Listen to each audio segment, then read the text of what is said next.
Today I'm going to do Real Housewives of Atlanta Season 6 Episode 3. It starts off with Candy.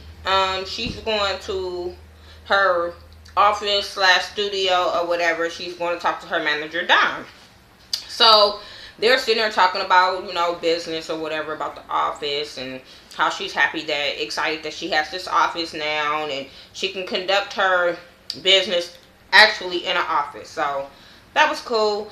Then she brings up Mama Joyce and how she went to go talk to her and how Mama Joyce wasn't, on board with Todd or whatever, and she feel like that she's not gonna have nothing when she married Todd. So Don was like, well, I understand where your mama coming from because I have the same concerns. And I'm like, what the hell? So he was basically just saying how he worried or whatever if that Todd is gonna have something to do with his checks or whatever. And I'm sitting there like, are y'all serious? Like, y'all feel like her getting married and being happy is a threat to y'all check. And even Candy was looking side eye about that. But I'm like, I would have fired him. Just period, point blank. I would have fired him because it felt like my happiness, you don't give a fuck. And all you worried about is your check? Like, no. And I understand you worry about your money and all this kind of stuff. But it was just the way he said it. And it was like, oh, I'm happy for y'all and all this kind of stuff. But yeah, no. Cause to me, you putting out in the world that you feel like Todd has these ulterior motives or whatever. And I'm like, that was just really fucked up. Because I feel like nobody is being supportive of her. They don't want her, they want her in a relationship, but they don't want her to get married because they scared that she's gonna give up her money to some dude. But then again, I'm like, what, Candy, what have you showed them in the past? Have you ever, because she said that she have never showed them this. So I'm like, what is they seeing that they think that from you, Candy, not from Todd, what do they see from you, Candy, that they would even think this type of shit? And these are people that have been working with you for a long time. Your mother has been knowing you all your life. So what are they seeing from Candy, not from Todd? Because they might see Candy giving this dude money. They might see Candy spending all her time with him and not spending her time with doing her business. But I don't see that. I just see Candy happy. And I just want other people that's in her camp to either be happy for her or get the fuck on. Because she don't need that type of shit. I'm just saying. So anyway, Nene at home with Greg. Nene irritates the shit out of me. And I'm going to tell you why. Because Greg comes in with the mop bucket and he wants to clean up the house or whatever. And she is like, I don't do that. I don't clean up. And I'm like, bitch, who was cleaning up your house all these years before you got on the Real Housewives? Because I ain't seen no maid around their house yet. So who was cleaning up before you got with Greg? Was your house really nasty and dirty and funky because you said you don't clean up? Then, that's what I got from Nene. It's like her hands is too good to clean up. Bitch, are you serious? I don't do the toilet. I don't do this. Now, I ain't mad at her. I don't like to do the toilet either, but I feel like who the fuck is going to get it done besides if I don't clean it? So, that's some nasty shit for Nene to be, as a woman, to say, I don't clean up.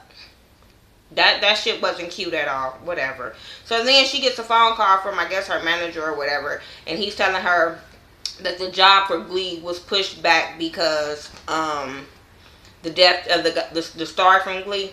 So whatever, yeah, whatever. Okay, not like that about him, but I really can care less about Nene and her job, because if this shit wouldn't have shown that this was getting pushed back, or the shit wasn't already in the blogs that the new normal have got canceled, Nene would have still been acting like she a rich bitch and she couldn't, and she ain't got time for this. So then they have Cynthia. She checks in the hospital. She's getting her procedure done. I'm glad that Peter was there. He was kind of nervous, making her nervous.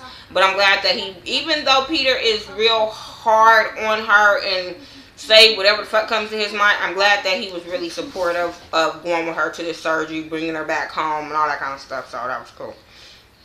Portia and her mom and her sister, they in the kitchen, they clean out the refrigerator. Portia was leaving the house dirty. I'm like, what's up with these women that they keep saying these bitches is dirty? I don't get it.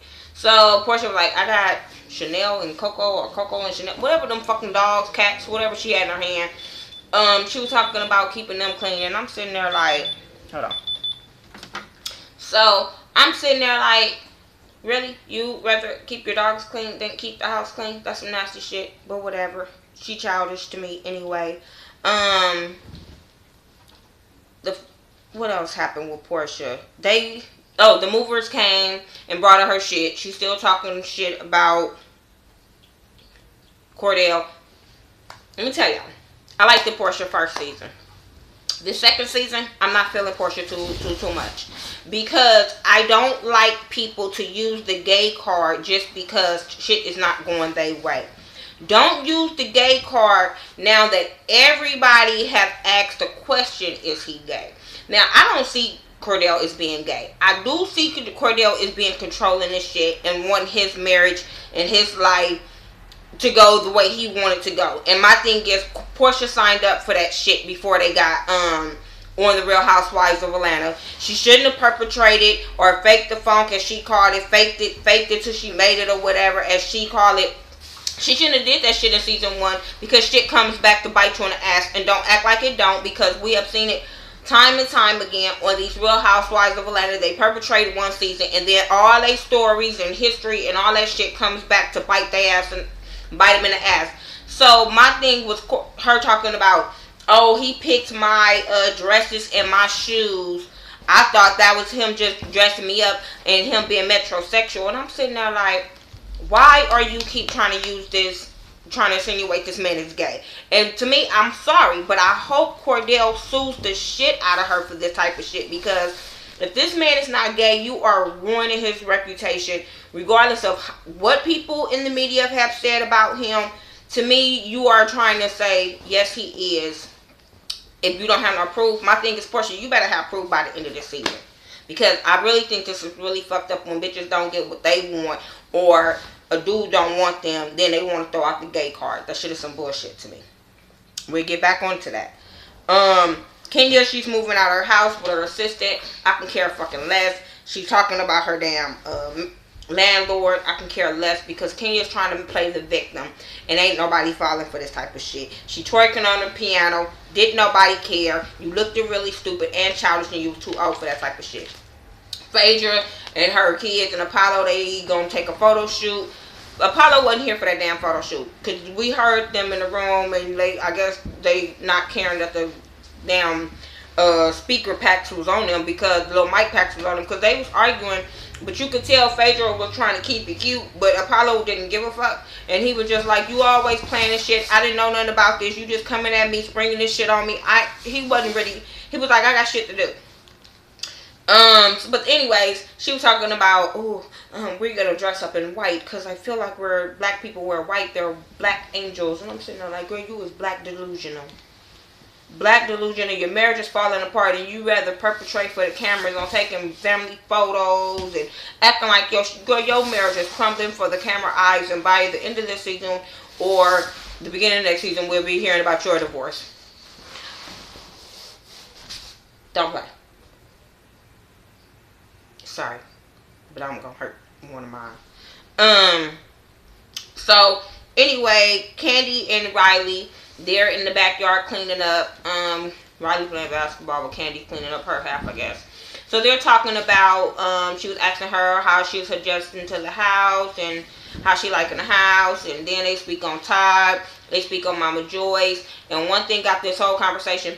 Riley really don't care. She might care that her mom is getting married, and she might be happy. But my thing is, these teenagers, when you guys putting these cameras in their face, they not giving y'all the reaction that you want, don't force it. She cool with you marrying this boy, leave it the fuck alone. Now, one thing I can say about Riley, seems like she the only one got some sense in this damn family, when she could have been telling her grandma, because she let it know. Like, I tell my grandma all the time to just speak to him. And then Candy brought up, like, yeah, she said that you know, they said last week about what Riley was supposed to be saying, and she was like, I didn't say that. Like, my grandmama be saying that. Like, I didn't say that. So Mama Joy, she looked at real fucking stupid, because this little girl went on camera and said she didn't say that you was the one that be talking bad about him, and she doesn't have no hard feelings towards Todd right now. So now Mama Joyce look real dumb. And Candy feels some kind of way because she's like, this don't make no sense. Riley is just like, Riley's stuck in the middle of her grandmama and her mama and Todd. She is. She love her grandmama. She love her mama. And you have a grandmama that don't like the boyfriend. And the little girl is trying to be cool with the grandmama. But she don't probably... That little girl probably can care less about this whole damn triangle situation. I'm just saying. Cynthia and Peter, they headed home. They make it to the house. He's put her in the bed. He put her on her pajamas. Put her in the bed. The mama there. The mama give her some soup. She talks to Peter alone. She thanks him for helping her and being there for her. Then they get to talking about sex real fast because Peter is worried about getting him some. Because they are having sex once every 2 months. And she was like, okay, well, if I get better, we'll have sex once every week. And I'm sitting there like, I didn't need to know. I don't care. We could have bypassed y'all sexual life. I don't even want that visual. So we'll move along. Portia and Candy, they meet up. Candy goes to Portia's house, and she see all the boxes that's there. So Portia tells her about Cordell bringing all her stuff. She's still playing the victim, and like I said, I understand Cordell did her really fucked up, but I don't believe that Portia did not play a part in their divorce. I just can't fathom that she did not play no part into them divorcing. Now, like I said, the way he did it was wrong. She keeps saying that she found out on Twitter. He said that that's not how she found out, that she knew this shit was coming. So like I said, I wasn't in their house. I really can care less. All my thing is I just don't like the way she is portraying that he's gay. Even when they was bringing up the sex toys and they were talking about get the balls back, and I was sitting there like, is this the only way you were going to have a story? To me, Portia, this was the only way you was going to have a story. Any other way, you was going to be your ass off the show. Because she was telling Candy how she was faking it till she make it. And she was scared that the women were going to judge her. And I'm sitting there like, you watched this before. You knew how judgmental these women were. So now they really have a reason to judge you. Yes, they might be trying to, like, be supportive now. But, bitch, watch next season. Watch when you go to the club. And then they be talking about you then. On how you was dropping it like it was hot. I'm just saying, like, they're going to be judgmental regardless if you good, bad, whatever. So then, after that, because I was so through with Portia this episode, Kenya's moving out of her house. And her and her assistant and the other lady, they packing up, whatever. Kenya sees the landlord's wedding dress in a box and decides to put it on, twirl her ass down the stairs, dance all in this lady's dress. And I'm sitting there like, I hope this lady sue her. First of all, bitch, how long was you living in the house that you never knew that box was in the house of this lady's wedding dress? Because remember, we was told on last season, you bought this house. You lied there and said you bought this house. And so all these months you didn't see this box of this lady wedding dress? I don't get it. But she put the lady wedding dress on, she dancing, and she just childish as shit. So then the lady shows up, cussing Kenya out, telling her to get off her property, called the police, wanted them to escort her ass up off of there because she only had 48 hours to move, all this kind of stuff. Really stupid. Kenya looked really stupid talking about this lady just want to put me on the blog. No, but you're making yourself look stupid because now whatever she put on Twitter, now we see it. Just saying. And I don't follow none of these bitches on Twitter, so I don't care who talks about who on Twitter, Instagram. I don't follow not nan one of. Well, I follow Portia. I can't say I follow Portia, and that was only because I liked her. I liked her last season. That's why, and I just haven't just said, okay, I'm gonna delete her because, hey, that's their marriage. But anyway, this was my review for The Real Housewives of Atlanta, Season 6, Episode 3. It really wasn't that much to this episode. So, hey. Make sure you check out my girl Ashley Miller 1987. Scotty from Mr. Still Standing. He goes in on Kenya, so I can't wait to watch his video tonight. Yeah. Talk to me, I'll talk back. Alright, peace.